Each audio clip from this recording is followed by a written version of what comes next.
শূন্যের গেরো থেকে বেরোতেই হবে। ঘুরে দাঁড়ানোর এই লড়াইয়ে রাজ্যের ১ ডজন লোকসভা আসনে বিশেষ নজর দিয়ে সর্বশক্তি দিয়ে ঝাঁপাচ্ছে সিপিএম, সঙ্গী কংগ্রেস। রাজ্য বিধানসভায় বামফ্রন্ট ও কংগ্রেসের প্রতিনিধিত্ব এখন শূন্য, সিপিএম শূন্য লোকসভাতেও। কংগ্রেস গতবার এই রাজ্য থেকে ২টি লোকসভা আসনে জয়ী হয়েছিল ঠিকই, কিন্তু ২০২১ সালে বিধানসভা নির্বাচনের ফলের নিরিখে দেখতে গেলে বহরমপুরের মতো আসনেও কংগ্রেস বহু ভোটে পিছিয়ে।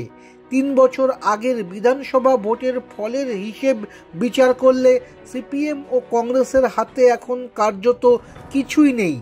মাঝে চাকা ঘুরেছিল সাগরদিঘি উপনির্বাচনে, কিন্তু সেখানেও কংগ্রেসের প্রতীকে জয়ী বিধায়ক বাইরন বিশ্বাস দল বদলে চলে গিয়েছেন তৃণমূল কংগ্রেসে। এই পরিস্থিতিতে রাজ্যে তৃণমূল ও বিজেপির দ্বিমেরু রাজনীতির জাঁতাকল থেকে বেরোতে আসন জয় আবশ্যিক বলে মনে করছেন রাজ্য সিপিএম ও প্রদেশ কংগ্রেস নেতৃত্ব।